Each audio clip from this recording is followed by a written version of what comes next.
Bonsoir et bienvenue dans Une semaine dans le monde. Ce pourrait ce soir être une année dans le monde. Nous allons revenir avec nos éditorialistes sur les grands événements qui ont marqué l'année 2015. Et ce soir, nous sommes avec Nicolas Vado. Bonsoir Nicolas, dessinateur pour Le Vif, L'Express, pour L'Écho et également vice-président de Cartooning for Peace. Je le rappelle, c'est une association qui a été fondée par Plantu et Kofi Annan qui réunit plus d'une centaine de dessinateurs à travers le monde entier et qui milite pour la liberté de la presse, pour la liberté d'expression.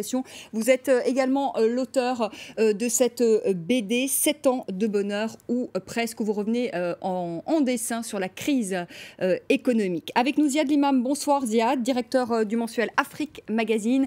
On peut également vous lire sur votre blog, votre tout nouveau blog Changement d'air. Avec nous François Dorcival. Bonsoir François, bonsoir, éditorialiste à Valeurs Actuelles avec un hors-série de Valeurs Actuelles, les secrets de la Terre Sainte, et vous êtes également éditorialiste au Figaro Magazine. Avec nous François Clémenceau. Bonsoir François, bonsoir. Rédacteur en chef au service international du JDD, du Journal du Dimanche, auteur de Hillary Clinton de A à Z, c'est aux éditions du Rocher. Ça va être réédité au mois de janvier-février, réactualisé avec une version même en chinois. Et en indien, enfin en anglais d'Inde, voilà. Une année 2015 marquée par le terrorisme, avec la liste est longue, malheureusement, avec les attentats de janvier à Paris, l'attaque du Bardo et de Sousse en Tunisie, le crash de l'Airbus A321 dans le Sinaï, les attentats de Beyrouth et à nouveau Paris frappé le 13 novembre. 130 personnes qui périssent au centre de la capitale française. Presque tous ces attentats ont été revendiqués par l'organisation de l'État islamique. Je vous propose ensuite d'écouter le chef de l'État français, François Hollande. C'était devant le Congrès le 16 novembre. La France est en guerre. Les actes commis vendredi soir à Paris et près du Stade de France sont des actes de guerre. La République, nous voulons l'investir de toute la force nécessaire qu'appelle ce contexte nouveau de guerre, oui, pour lui permettre d'éradiquer, dans le respect de nos valeurs, le terrorisme, et sans rien perdre de ce que garantit l'État de droit. Nous éradiquerons le terrorisme pour que la France continue à montrer le chemin. Le terrorisme ne détruira pas la République, car c'est la République qui le détruira. François Dorcival, on est en guerre? Écoutez, le président de la République dit cela après le Premier ministre qu'il avait dit le 14 janvier dernier à l'Assemblée nationale. Et c'est un mot que George Bush avait prononcé après les attentats du 11 septembre. Pourquoi, dit-il, la France est en guerre? Parce que nous avons déjà traversé de nombreuses périodes de terrorisme proche-oriental ou de terrorisme de nature différente. Et là, nous avons affaire, vous le rappeliez il y a un instant, à l'organisation de l'État islamique. Ça veut dire qu'il ne s'agit pas simplement de rapports de force entre des États qui cherchent par le terrorisme à pratiquer une sorte de diplomatie extrême, suicidaire, épouvantable. Il s'agit d'un État qui a décidé, au fond, de faire la guerre à un certain nombre de puissances, et notamment occidentales. Et effectivement, quand vous regardez ce qui s'est passé cette année et le défilement des actes de terrorisme et donc de guerre qui se sont déroulés, vous voyez qu'il s'agit à chaque fois et de la France et des États-Unis et de la Russie, etc. Et ceci de manière systématique et parfaitement organisée, de sorte que nous ne sommes pas sortis de cette période, et probablement pour un temps qui restera long jusqu'à la destruction de l'État en question. François Clémenceau, la France quand même qui est une cible privilégiée, on a vu ces attentats, les attentats de janvier, les attentats de novembre. C'est le modèle français qui est attaqué par cette organisation, parce que si on regarde les autres pays européens, ils ont été moins attaqués que ne l'a été la France. Oui, enfin, c'est en tout cas la France, non pas parce que la France aurait elle-même déclaré la guerre à l'État islamique avant qu'il n'existe, ce n'est pas le cas.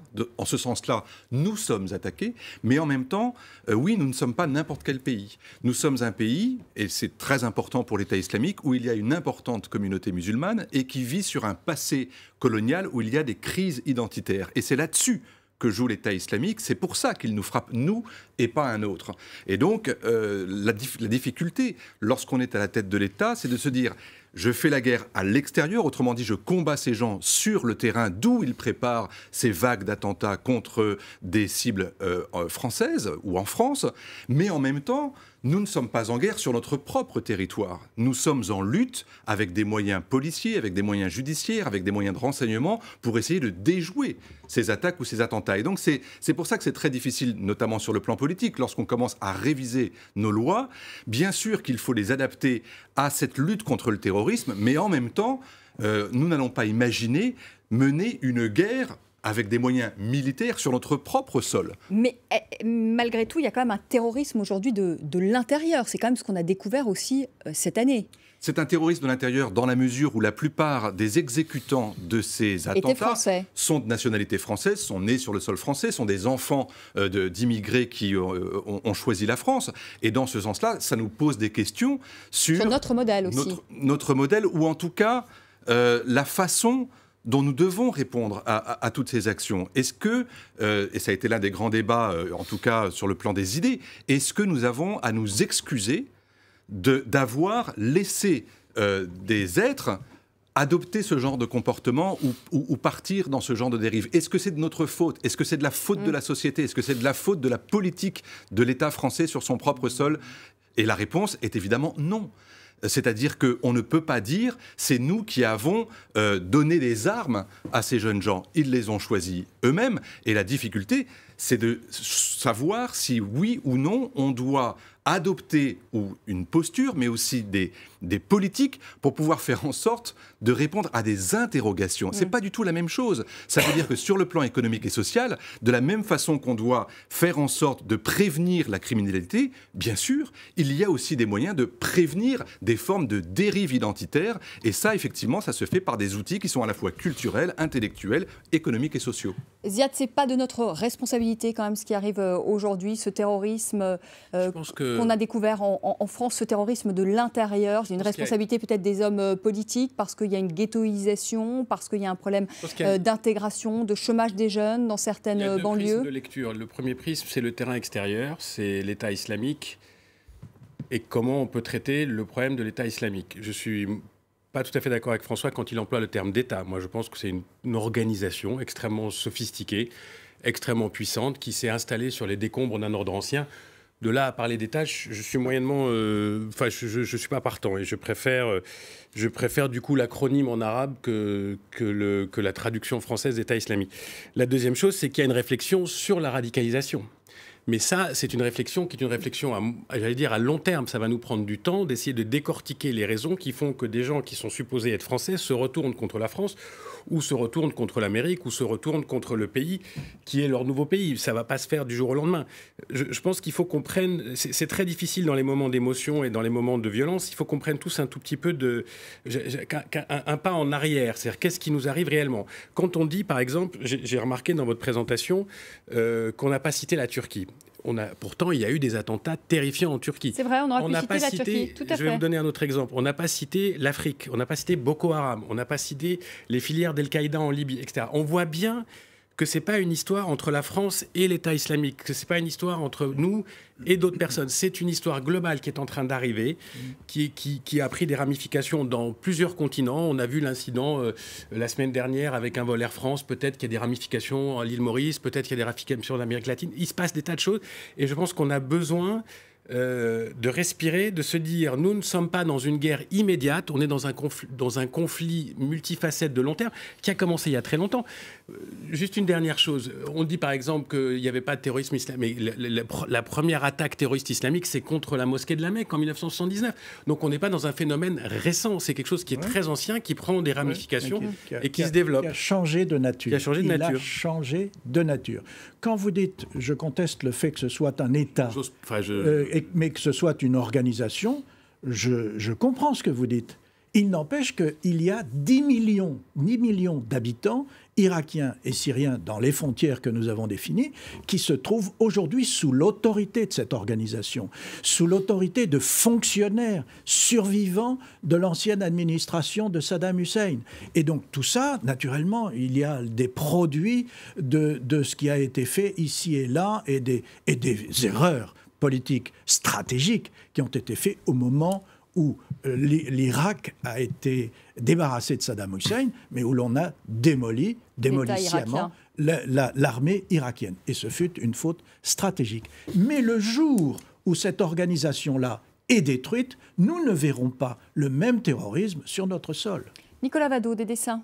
Justement, Ziad parlait de la Turquie. Je vais commencer par un dessin sur la Turquie. Un dessin de Firouz, qui est un Turc, mais qui vit en Norvège, sur les attentats d'Ankara. Il y avait eu combien? 70 morts, je crois, à Ankara. Une centaine de morts, il y a eu deux attentats en Turquie. On voit ce dessin parce que c'est vrai que la Turquie est un des éléments clés de tout ce conflit. C'est pour ça que j'ai voulu commencer par ce dessin sur la Turquie, qui est très dur, mais quand on dessine sur le terrorisme, c'est difficile de ne pas être dur. Et le fait que le dessin soit en noir et blanc, je le trouve encore plus fort, parce qu'on doit encore plus imaginer le rouge sang qu'il y a derrière. Donc ce fait que ce soit en noir et blanc est pas mal. Ce dessin de Kishka, dessinateur israélien, qui est un dessin sur l'attaque contre l'avion au-dessus du Sinaï, qui est très bien parce que, à nouveau, Kishka n'oublie pas de garder une certaine âme d'enfant, même avec l'horreur du terrorisme. C'est aussi à ça que servent les dessinateurs de presse. Ce dessin très drôle, et on peut arriver à être drôle sur le terroriste qui vit en Algérie, qui travaille pour le journal El Watan, que je trouve très fort aussi, parce que justement l'humour est peut-être une des petites réponses qu'on peut faire face à la barbarie. Ce dessin de Marek, dessinateur belge, aussi après les attentats de Tunisie, vous voyez, il ne dit rien, mais il montre tout. Et c'est ça que j'adore dans des dessins de presse comme ça, c'est très fort parce que c'est très simple, c'est du coloriage à la Hergé, on dirait du Tintin façon dessin de presse, et ça fonctionne très bien parce qu'on arrive à comprendre énormément sans avoir besoin de dire grand-chose. Et puis ce dessin de Payam qui montre bien, qui est un dessinateur iranien, qui montre l'internationalisation du terrorisme, et c'est pour ça que je voulais le montrer aussi, pour montrer que les dessinateurs de Cartooning for Peace à travers le monde entier ont tous dessiné sur le terrorisme, parce que le terrorisme ne nous a pas touchés que nous, évidemment. François Clémenceau, est-ce que, franchement, il fallait y aller en Syrie? Est-ce que c'est notre guerre, la Syrie? Je vous pose la question parce que j'entends des experts tels que Mathieu Guider, par exemple, qui dit le fait d'aller aujourd'hui bombarder en Syrie, eh bien, on va avoir un effet boomerang, on va avoir de plus en plus de terrorisme chez nous. Hein. Non, parce que si vous regardez bien sur la période longue, en fait, vous vous apercevez que même lorsque la France ne prend pas part à une riposte militaire contre une organisation terroriste ou contre un État, eh bien, ça n'empêche pas les attentats. Autrement dit, que l'on y aille ou que l'on n'y aille pas, ça ne change pas fondamentalement la donne. La preuve, la France s'est battue contre la guerre en Irak. Vous vous souvenez de 2003, du discours aux Nations Unies, ça n'a pas empêché quoi que ce soit. La France s'est battue sur le plan diplomatique contre un certain nombre d'engagements militaires, ça ne l'a pas récompensé d'une certaine mesure. La France reste, de toute façon, quoi qu'il se passe, qu'elle aille sur le terrain ou qu'elle n'y aille pas, reste visée pour ce qu'elle est. On l'a dit tout à l'heure, parce qu'il y a effectivement chez nous, parce qu'on est un ancien État colonial, parce qu'il y a une forte immigration, parce qu'il y a un problème identitaire, la France reste une cible de choix. Et c'est ça le malheur. Et c'est ce qui l'oblige d'ailleurs à se dire, de façon abusivement interprétée comme étant du néoconservatisme, lorsque on dit la même chose que ce qu'a dit George Bush, c'est-à-dire il vaut mieux faire la guerre là où sont les terroristes que chez nous, face aux terroristes. C'était à l'époque très critiqué, mais il n'empêche que ça correspond à une forme de réalité. Qu'est-ce qu'il vaut mieux aujourd'hui? Il vaut mieux aller détruire ou essayer de détruire Daesh à Raqqa ou à Mossoul, ou est-ce qu'il faut attendre les bras croisés que les terroristes... Non, mais la question est, est-ce que ça ne serait pas justement à une coalition? Alors l'Arabie Saoudite a mis une coalition sur pied, mais est-ce que ça ne serait pas aux pays musulmans d'aller combattre finalement? La question est, est-ce que ce n'est pas leur guerre et pas la nôtre? C'est ça la question. Non, mais il y a une longue tradition. Je suis assez d'accord avec François, ça ne changerait rien qu'on y aille ou qu'on n'y aille pas. Mais ça n'empêche pas d'avoir une certaine cohérence. Ça n'empêche pas d'avoir une politique étrangère qui a un début, une fin et un milieu, qui ne varie pas en fonction des éléments, etc. Quand on va en Syrie et qu'on y va un peu tout seul au début, on peut peut-être s'assurer de ne pas être trahi par M. Obama ou trahi par M. Y au dernier moment. Quand on dit qu'on va faire la guerre, il faut des moyens de faire la guerre. On ne peut pas la faire tout seul avec nos 4 rafales, en prenant du coup un certain nombre de risques sur le sol intérieur qu'il faut calculer. Donc tout ça, c'est pas... Mais vous ne répondez pas à la question, est-ce que c'est notre guerre? C'est quand même ça la question, parce que finalement, il y a beaucoup de conflits dans le monde auxquels on ne s'intéresse pas. Je pense à la République démocratique du Congo. Personne, la France ne se dit pas 2 minutes, je vais aller intervenir dans l'Est de la République démocratique du Congo. C'est qu'on a des intérêts. Les commandos de la RD Congo ne viennent pas encore attaquer Paris. Par contre, si on prend le Sahel, on voit très bien qu'au Sahel, on a un intérêt stratégique qui a nécessité une réponse militaire parce qu'il y avait finalement un consensus de la communauté internationale pour déléguer à la France, à un moment précis, d'aller faire la guerre dans le Sahel. Et donc, il y a quelque chose d'assez stable en termes de politique. Au Moyen-Orient, je suis désolé, c'est chacun pour soi et Dieu pour tous, y compris de la part des puissances où chacun joue son rôle et chacun joue sa partition. Et donc, forcément, il n'y a pas de la cohérence et il y a des risques que chacun prend. Et il ne faut pas, après, dire je n'étais pas au courant des risques. Bien sûr qu'il y a des risques. Quand on va bombarder l'État islamique, on s'expose à des, comme disent les Américains, à des retaliations. Et si on n'y était pas allé, il y aurait eu aussi des bombardements ou il y aurait eu des attaques. Mais même, je pense que face à l'opinion publique française, je pense par exemple, moi qui suis plutôt, encore une fois, de gauche, je trouve que le fait de ne jamais consulter suffisamment le Parlement, le fait de ne jamais suffisamment consulter l'opinion en disant nous allons prendre des risques sur un territoire d'opération. Le Parlement est consulté, le Parlement est quand même consulté tous les 4 mois. Il y a un débat après une intervention, il y a quand même un débat politique, sauf qu'il y a toujours une union nationale au Parlement dès qu'il s'agit d'opérations extérieures. François Dorstival. Vous le dites déjà, vous le disiez déjà. À partir du moment où nous considérons, nous Français, qu'on ne peut pas laisser les djihadistes s'installer à Bamako et qu'il faut donc faire la guerre au Mali, à partir de ce moment-là, que nous soyons en Irak ou que nous n'y soyons pas, que nous soyons en Libye ou que nous n'y soyons pas, que nous soyons en Syrie ou non, naturellement, nous sommes évidemment l'ennemi de l'organisation de l'État islamique. Nicolas, vous avez peut-être encore un petit dernier dessin et on va faire une petite pause. C'est un dessin que j'avais fait au mois d'août après l'attaque du Thalys.